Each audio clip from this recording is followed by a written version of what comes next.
Hello friends, welcome back to my YouTube channel iconic pharmacy. मेरा नाम है आयुष जैन और मैं लेके आ गया आपके लिए एक और वीडियो वर्ल्ड फार्मासिस्ट डे के दिन। चलिए शुरू करते हैं।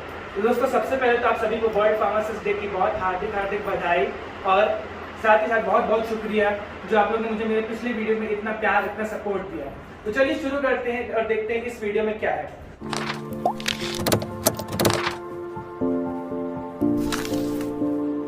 तो आज इस वीडियो में हम लोग जानेंगे करियर ऑप्शंस इन फार्मेसी, माने कि एक फार्मा ग्रेजुएट जो अपनी पढ़ाई पूरी कर चुका है वो अपने करियर में और आगे क्या क्या कर सकता है। तो हम यहाँ पे एक लिस्ट बनाएंगे और आप ध्यान से देखते जाइएगा क्योंकि ये बहुत इंपॉर्टेंट होने वाली है आपके फर्दर फ्यूचर के लिए। चलिए सबसे पहले हम यहाँ पे नाम रखेंगे इंडस्ट्री बेस्ड जॉब्स।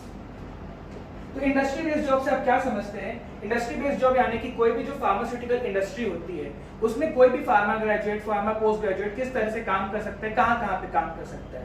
तो इंडस्ट्री में आप देखते होंगे बहुत सारे डिपार्टमेंट होते हैं, प्रोडक्शन, मैन्युफैक्चरिंग और जहाँ पे पैकेजिंग और एक्सपोर्ट, इम्पोर्ट सब बहुत सारे होते हैं। उसी तरीके से हम इसकी अगर लिस्टिंग करी जाए तो हम यहाँ पे सबसे पहले रखेंगे production and manufacturing. Production and manufacturing से आप क्या समझते हैं? प्रोडक्शन एंड मैन्युफैक्चरिंग मीनिंग कि यहाँ पे एक ऐसा सेक्टर जहाँ पे बहुत सारे फार्मास्यूटिकल दवाइयाँ, बहुत सारे फार्मास्यूटिकल प्रोडक्ट्स की प्रोडक्शन होती है, माने कि बहुत बल्क में प्रोडक्शन होता है। जैसे कि आप देखते होंगे लैब स्केल पे आप कुछ बनाते हैं तो एक बनाते हैं, दो बनाते हैं या ज्यादा 3, 4, 5, 6 बनाते हैं। बट यहाँ ऐसा नहीं होता, यहाँ पे होता है बल्क प्रोडक्शन और बल्क मैन्युफैक्चरिंग। इसमें आप देखते होंगे बहुत सारी यहाँ पे मशीन्स रहती है जिनको ऑपरेट करने के लिए उनका प्रॉपर एसओपी होता है। एसओपी यानी कि स्टैंडर्ड ऑपरेटिंग प्रोसीजर। ठीक है, किसी भी इंस्ट्रूमेंट को प्रोसेस करने के लिए उसपे होता है चीज, उससे कहते हैं हम स्टैंडर्ड ऑपरेटिंग प्रोसीजर। ठीक है, तो यहाँ पे होती है बल्क प्रोडक्शन किसी भी फार्मास्यूटिकल प्रोडक्ट की। तो यहाँ पे उसे एनालाइज करने के लिए, उसको हैंडल करने के लिए बहुत सारे फार्मा ग्रेजुएट्स की नीड होती है।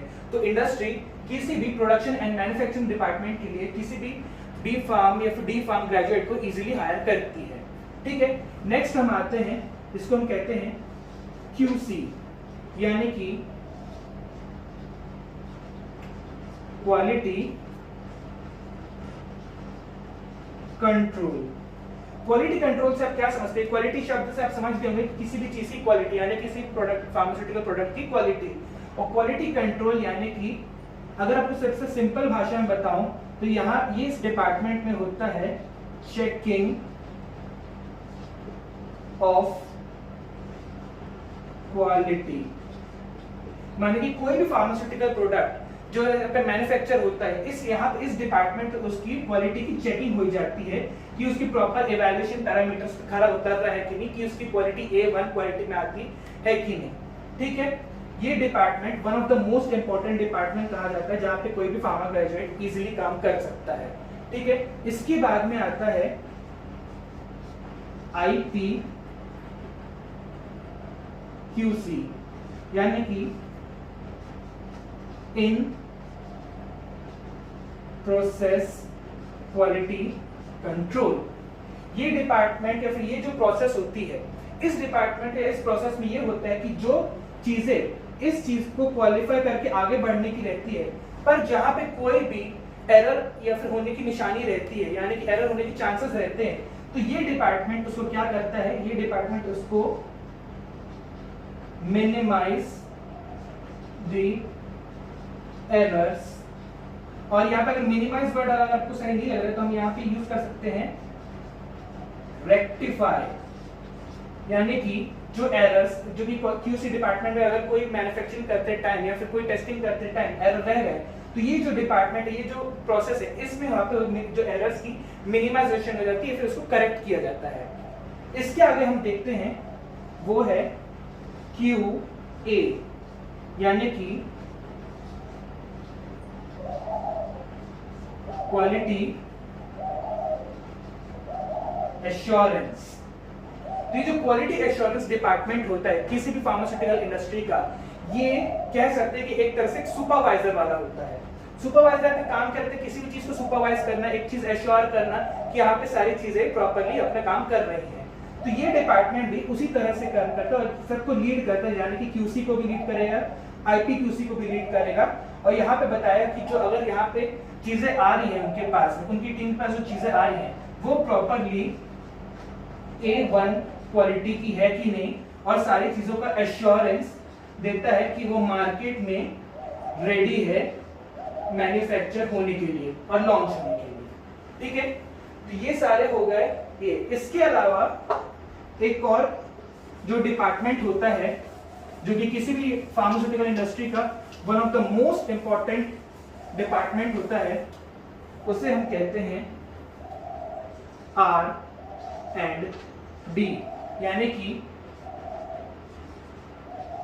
Research and development. तो रिसर्च एंड डेवलपमेंट से आप क्या समझते हैं? ये एक ऐसी टीम होती है, ऐसा डिपार्टमेंट होता है जहां पे बहुत सारी टाइप की रिसर्च करी जाती है किसी भी चीज को बनाने से पहले। उसके फॉर्मुलेशन कंसिडरेशन देखा जाता है, उसकी इवैल्यूएशन पैरामीटर्स देखे जाते हैं, बहुत सारी चीजों के बीच में इंफॉर्मेशन गैदर करी जाती है कि किस चीज का, किस फार्मास्यूटिकल प्रोडक्ट के बारे में क्या उसकी इंफॉर्मेशन है, इसका क्या फॉर्मूला है, इसको क्या करने से क्या बन सकता है, उसकी स्ट्रक्चरल एक्टिविटी रिलेशनशिप क्या हो सकती है। तो ये सारा जो काम है ये करता है रिसर्च एंड डेवलपमेंट का काम। ये जो सेक्टर है ये सारी चीजों को मैनेज करता है। तो यहाँ पे बहुत सारी चीजें और भी करी जाती है। जैसे सबसे पहले होती है उसकी प्लानिंग, फिर होती है उसकी डिजाइनिंग, फिर होती है उसकी टेस्टिंग, फिर होती है उसकी प्रोडक्शन, और फिर होता है उसका बल्क प्रोडक्शन। ठीक है, तो अगर आप समझ सकते हैं कि एक इतने सारे इसमें प्रोसेस रहती है, इतने सारे चरण रहते हैं जिसको उसको पास करना पड़ता है। तो रिसर्च एंड डेवलपमेंट जो सेक्टर है किसी भी फार्मास्यूटिकल इंडस्ट्री का, यहाँ पे बहुत सारे काम किए जा सकते हैं और यहाँ पे मेनली सारे साइंटिस्ट काम कर सकते हैं। तो अगर आप लोग चाहते हैं कि आप लोग को इस डिपार्टमेंट में काम करना है तो अपने आप को कह सकते हैं कि हाँ हमको एक साइंटिस्ट वाला काम करना है। ठीक है, इसके अलावा अगर हम लोग इंडस्ट्री बेस्ड जॉब के अलावा देखा जाए तो जो एक और सेक्टर होता है जो कि फार्मा ग्रेजुएट्स वगैरह को बहुत पसंद आता है, जहाँ उनकी बहुत ज्यादा नीड रहती है, तो वो कह सकते हैं हम सेल्स एंड मार्केटिंग। हाँ करेक्ट देखा आपने, ये है सेल्स एंड मार्केटिंग। ये जो डिपार्टमेंट है इसके बिना कोई भी कंपनी अधूरी है। यानी कि आप भले कितने भी प्रोडक्ट्स बना ले, कितने भी सही चीजें को बना ले, बट जब तक आप उसको मार्केट में लॉन्च नहीं करेंगे, अपनी कंपनीज जो अपनी राइवल कंपनीज है उनके सामने अपने प्रोडक्ट्स को नहीं रखेंगे, तब तक आपका बेनिफिट जो होगा वो रहेगा जीरो। तो कोई भी आपको जो अपना फार्मास्यूटिकल प्रोडक्ट है, कोई भी प्रोडक्ट है जो नॉर्मल प्रोडक्ट है, अगर आपको उसको मार्केट में रखना है तो आपको उसकी मार्केटिंग करनी पड़ेगी। या एक तरह से हम एक वर्ड यूज कर सकते हैं, एडवर्टाइजिंग करनी पड़ेगी उसकी। एडवर्टाइजिंग यानी कि आप देखते हैं पेपर में ऐड आती है, मैगजीन्स में ऐड आती है, टेलीविजन, इंटरनेट, सब चीज में उसकी एडवर्टाइजमेंट आती है, ताकि जो दर्शक है उसको देख के कन्विंस हो जाए कि हमको इनके प्रोडक्ट लेना चाहिए, कि इनकी प्रोडक्ट की क्वालिटी बहुत अच्छी है, कि ये दूसरी कंपनीज के अलावा इनका प्रोडक्ट ज्यादा बेटर है। ठीक है, तो यहाँ पे आपको अपने टारगेट्स कंप्लीट करने पड़ सकते हैं और यहाँ पे सैलरी के ऑप्शंस भी अच्छे रहते हैं, दे आर गुड इनफ। ठीक है, तो सेल्स एंड मार्केटिंग का जो डिपार्टमेंट है यहाँ पे बहुत सारे pharma graduates, post graduates easily काम कर सकते हैं। बस ये है कि उन्हें प्रेशर हैंडल करना आना चाहिए, ताकि वो एक लिमिटेड टाइम इंटरवल पे, एक लिमिटेड टाइम स्पेन पे ज्यादा से ज्यादा अपनी सेल्स कर सके। ठीक है, तो सेल्स एंड मार्केटिंग तो हुआ एक और चीज। अगला हम देखेंगे वो है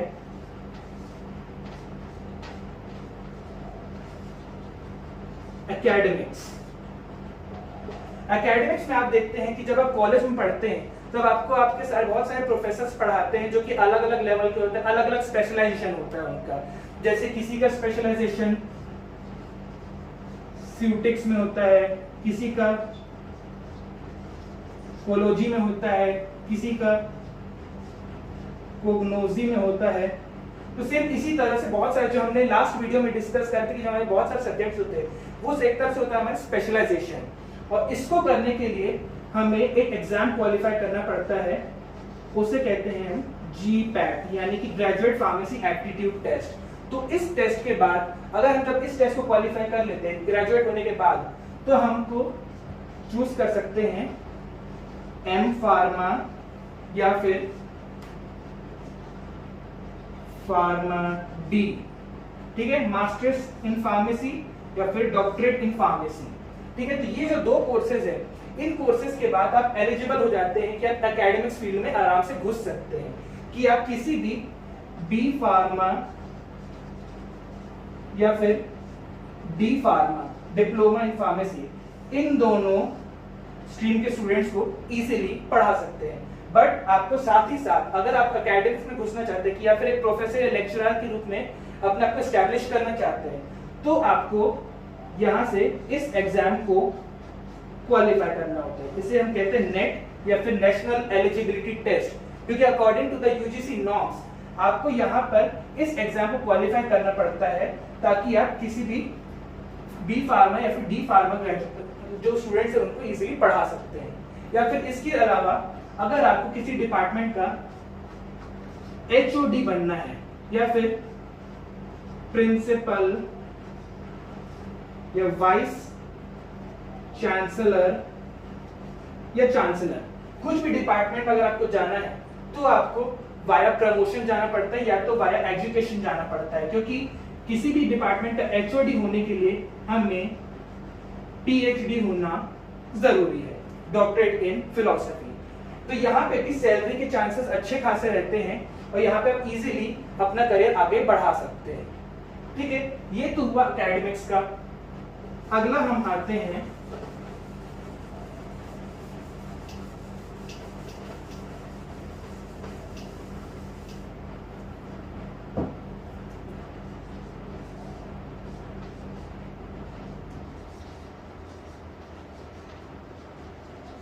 रेगुलेटरी अफेयर्स। तो रेगुलेटरी अफेयर्स से आप क्या समझते हैं? रेगुलेटरी अफेयर्स माने कि जहां तक अगर आपको मैं सबसे इजी टर्म्स में अगर समझाऊं तो यहाँ पे होती सारी गवर्नमेंट रिलेटेड चीजें, यानी कि जैसे अगर आपने सुना होगा एक पोस्ट का नाम, ध्यान से देखिएगा, इसको आप क्या समझते हैं? DI यानी कि ड्रग इंस्पेक्टर।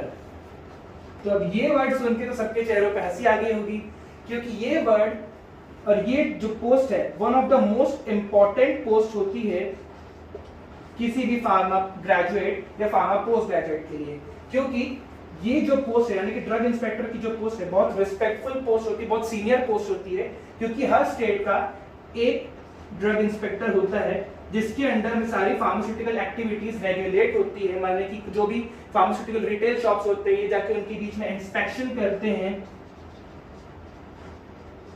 चेक करते हैं कि वहां पे सब कुछ लीगल तरीके से रन कर रहा है कि नहीं। इसके लिए आपकी फिटनेस वगैरह भी होना अच्छी इंपॉर्टेंट होती है। और पर यहाँ पे आपके लिए एक टफ अपॉर्चुनिटी है, क्योंकि यहाँ पे इसकी सीट्स रहती है कम और कैंडिडेट्स रहते हैं बहुत ज्यादा। तो अगर आपका यहाँ पे सिलेक्शन नहीं हो पाता है, इसके अलावा आप एक और चीज पे है वहां पे इजीली अप्लाई कर सकते हैं, वो है RRB, यानी कि इजियर टर्म्स में अगर उसको हम देखा जाए, रेलवे फार्मासिस्ट। रेलवे फार्मासिस्ट आपने इसके बारे में भी सुना होगा, क्योंकि ये भी एक one of the most respectful post होती है कि प्रॉपर रेलवे में जो कि फार्मासिस्ट जहाँ पर वर्क करता है, जिनका एक प्रॉपर केबिन होता है, प्रॉपर चेंबर होता है, अच्छा वहाँ पे इनकी सैलरी भी बहुत अच्छी रहती है। लेकिन मैटर करता है गवर्नमेंट एग्जाम, आपको इसको क्वालिफाई करना पड़ेगा, तब जाके आपको आरआरबी की पोस्ट में इजीली एडमिशन मिल सकता है। ठीक है, तो ये हो गया रेगुलेटरी अफेयर्स में। इसके अलावा अपन लोग अगर रेगुलेटरी अफेयर्स में और भी देखा जाए तो एक होता है DGCI या फिर DCGI, drug controller general of India. ये भी एक बहुत बड़ी ब्रांच होती है जहां पे मेनली ड्रग कंट्रोलिंग और के एक्शंस देखे जाते हैं, या एक तरह से समझ लीजिए ड्रग इंस्पेक्टर तरीके का ही काम होता है। बट ये भी एक बहुत बड़ी गवर्नमेंट पोजीशन होती है जहां पे बहुत सारे कैंडिडेट्स अप्लाई कर सकते हैं इनके एग्जाम के लिए, ताकि वो इजीली यहाँ पे जॉब पा सके और अपना करियर आगे बढ़ा सके। ठीक है, आगे हम देखते हैं, अब आएगा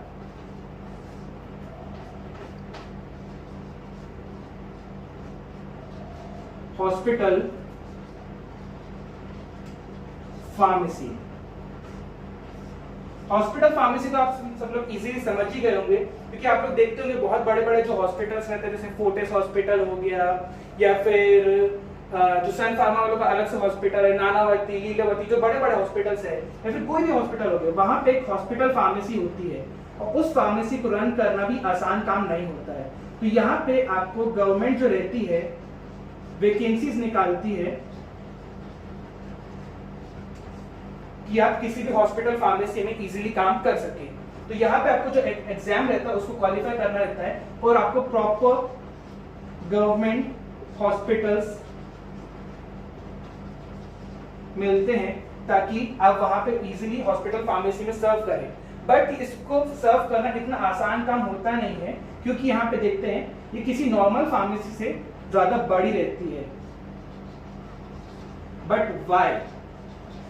क्यों? क्योंकि यहाँ पे आपको रिटेल के साथ साथ हॉस्पिटल को भी सप्लाई करना पड़ता है। जो आपके फार्मास्यूटिकल प्रोडक्ट्स रहते हैं आपको उन्हें हॉस्पिटल को भी सप्लाई करना पड़ेगा। इसमें नॉर्मल ड्रग्स और नॉर्मल मेडिसिन के अलावा आती हैं सलाइन बॉटल्स, या जिसे हम आसान भाषा में ड्रिप कहते हैं, ठीक है, और आती है व्हील चेयर्स, स्ट्रेचर्स, ETC। तो ये जो हॉस्पिटल फार्मेसी है ये दूसरी फार्मेसी से अलग रहती है, ज्यादा बड़ी रहती है। यहाँ पे सारी चीजों का बल्क में भी काम होता है, रिटेल में भी काम होता है, but it not in a easier way, क्योंकि यहाँ पे आपको 24 घंटे अवेलेबल रहना पड़ता है, क्योंकि हॉस्पिटल में कभी भी केसेस आ सकते हैं और वहां पे एक फार्मासिस्ट का होना जरूरी है। तो यहाँ पे मेनली सब लोग 2 शिफ्ट पे काम करते हैं, 2 फार्मासिस्ट भी काम कर सकते हैं। तो यहाँ पे जिसकी सैलरी के ऑप्शंस और इंक्रीमेंट बहुत हाई रहता है। तो आप लोग अगर हॉस्पिटल फार्मेसी में अगर अप्लाई करना चाहें तो इजीली अप्लाई कर सकते हैं। ठीक है, नेक्स्ट आता है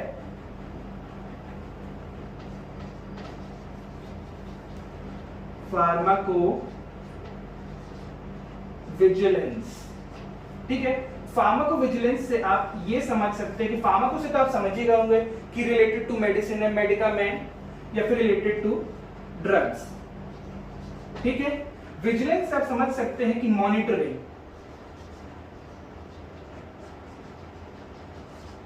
ठीक है, ये जो मॉनिटरिंग ऑफ ड्रग्स, ये जो पोस्ट होती है, ये जो सेक्टर रहता है, यहाँ पे कोई भी फार्मा ग्रेजुएट इजीली काम कर सकता है। जैसे कि आपने कोविड के टाइम पे देखा होगा, बहुत सारे फेजेस होते हैं जिसमें वैक्सीन के निकलने के टाइम पे उनके ट्रायल्स होते हैं, जैसे फेज 1, फेज 2, फेज 3। तो यहाँ पे हम देखते हैं बहुत सारे टाइप के जो टेस्ट होते हैं। पहले होता है प्लांट पे, फिर होता है एनिमल पे, फिर होता है सिंगल ह्यूमन पे, फिर होता है अ ग्रुप ऑफ ह्यूमंस, फिर होता है कम्युनिटी पे। ठीक है, तो यहाँ पे जो फार्माकोविजिलेंस जिसके लिए इसने अप्लाई किया हुआ है, ठीक है, तो वहां पे सारी चीजों की मॉनिटरिंग करता है कि जो आपकी ड्रग है, जो आपकी वैक्सीन है, फिर जो आपका फार्मास्यूटिकल प्रोडक्ट है, इनके ऊपर क्या अपना इफेक्ट शो कर रहा है या क्या अपना साइड इफेक्ट शो कर रहा है। ठीक है, तो फार्माकोविजिलेंस में भी आप लोग इजीली अप्लाई कर सकते हैं, यहाँ पे इजीली जॉब पा सकते हैं। नेक्स्ट आता है फार्मा काउंसलर और टेक्नीशियन। ठीक है, जो फार्मा काउंसलर और फार्मा टेक्नीशियंस आते हैं, ये बेसिकली किसी भी क्लिनिक, किसी भी हॉस्पिटल में काम करते हैं। जैसे आप कोई बड़े हॉस्पिटल में जाते होंगे तो आप देखते होंगे वहां पे जो आपका मेन डॉक्टर है, उसके पहले आपको पहुंचने के पहले वहां पे 3-4 लोग बैठे रहते हैं जो कि अलग अलग डिपार्टमेंट्स होल्ड करते हैं, जहां पे आपको 2 या 3 राउंड में अंदर भेजा जाता है। ठीक है, तो यहाँ पे स्पेसिफिक एक पर्सन बैठा रहता है जो कि आपकी काउंसलिंग करता है, आपकी डिजीज के बारे में, आपकी हेल्थ के बारे में, आपके सिम्टम्स के बारे में, आपसे पूछता है आपकी केस हिस्ट्री क्या हुई है। देन आपकी एक फाइल बनती है, वो जाती है आपकी डॉक्टर के पास में। तो यहाँ पे एक फार्मा काउंसलर भी इजीली काम कर सकता है। यहाँ पे सैलरी के ऑप्शंस भी अच्छे रहते हैं, इंक्रीमेंट वगैरह अच्छे रहते हैं, और साथ ही साथ में आपको प्रमोशंस वगैरह भी इजीली मिल सकते हैं।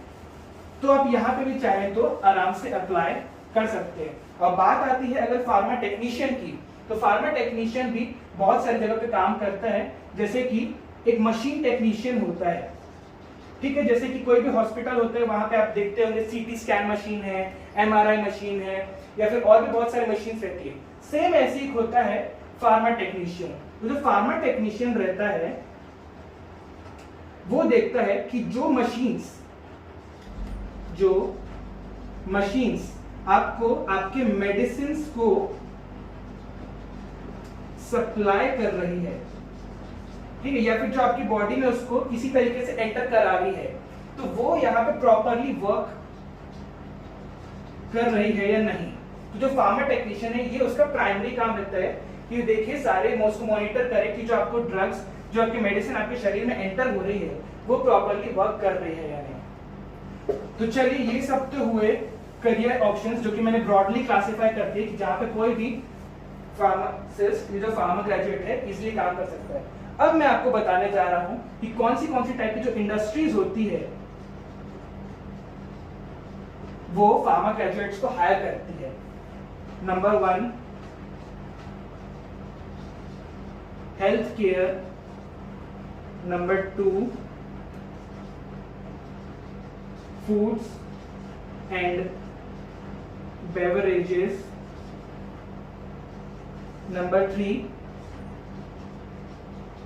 Cosmetics, number 4 blood and blood related industries.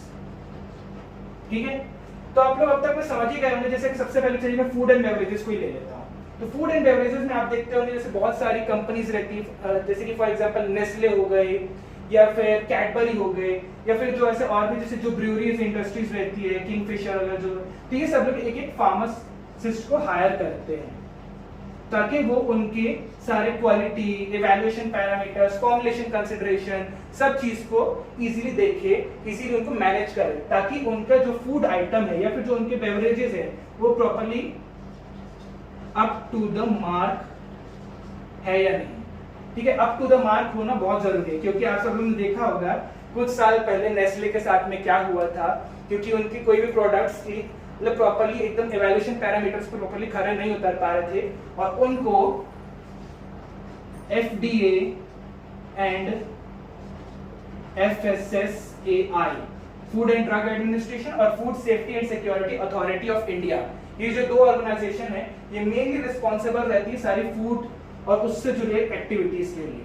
ठीक है, कॉस्मेटिक्स से आप समझ गए होंगे कि कॉस्मेटिक्स क्या है, हम लोग डेली लाइफ में बहुत सारे यूज करते हैं, बट यहाँ पे मेडिसिन से ज्यादा प्रोडक्शन होता है, क्योंकि मेडिसिन से हम लोग जब हमको जरूरत पड़ती है तब लेते हैं, लेकिन कॉस्मेटिक्स के टाइम पर हम इसे ऑलमोस्ट रोज यूज करते हैं। जैसे कि क्या क्या आ जाता है यहाँ पे, soap, shampoo, nail polish, lipstick etcetera. तो ये सारी जो चीजें हैं उस पे कॉस्मेटिक इंडस्ट्री बहुत सारे काम करती है और यहाँ पे इजीली फार्मा ग्रेजुएट्स को हायर करती है, फार्मा पोस्ट ग्रेजुएट्स को हायर करती है ताकि आए और उनके लिए वर्क करें। यहाँ प्रोडक्शन किसी भी फार्मास्यूटिकल या फिर किसी मेडिसिन से बहुत ज्यादा होता है, क्योंकि यहाँ पे उसकी खपत या फिर उसका यूज ऑलमोस्ट रोज होता है। ठीक है, फिर हम लोग अगर अगला देखा जाए तो हेल्थ केयर, जैसे कि जो नॉर्मल कोई भी फार्मास्यूटिकल इंडस्ट्री है इसको हम लोग ले लेते चलिए, सिप्ला, मैनकाइंड, सन फार्मा, केडिला एक्सेट्रा। तो ये जो सारी कंपनीज है, जो सारी टॉप नॉच कंपनीज है, सारी टियर 1 कंपनीज है, ये लोग इजीली फार्मा ग्रेजुएट्स को हायर करते हैं। भले शुरुआत में उनकी सैलरी थोड़ी कम रहती है, लेकिन प्रमोशन के साथ साथ वो लोग बड़े बड़े पोस्ट में जाते हैं, जैसे कि manager, general manager, deputy manager, board of directors etcetera etcetera. ठीक है, तो ये सारे जो हेल्थ केयर इंडस्ट्रीज है ये लोग बहुत सारे, और हमने जो वीडियो में प्रीवियसली डिस्कस किया था QC, QA, IPQC, उन सब जगहों पे इन सब का फार्मा ग्रेजुएट्स का बहुत ज्यादा नीड होता है। ठीक है, तो ये सारी, और ये जो आखिरी बच गई, सॉरी इसमें मैं बताना भूल गया था, तो ये होती है dental care and blood related products. आप लोग देखते होंगे कि ब्लड बैंक या फिर जो एक ऐसा जो एक समूह होता है जहां पे एक ऐसी जगह होती है जहां पे ब्लड रिलेटेड प्रोडक्ट्स रहते हैं, जैसे कि प्लाज्मा, प्लेटलेट्स, डिफरेंट टाइप के ब्लड ग्रुप्स, या फिर जो डेंटल केयर वाले जैसे जो डेंटिस्ट वगैरह लोग होते हैं वो लोग भी इन सबको इजीली हायर करते हैं ताकि इन सब चीजों की देखरेख की जाए, वहां पे इन सब चीजों का मिसयूज तो नहीं हो रहा है, वहां पे इन सब चीजों में एडल्ट्रेशन तो नहीं हो रही है। एडल्ट्रेशन माने की मिलावट।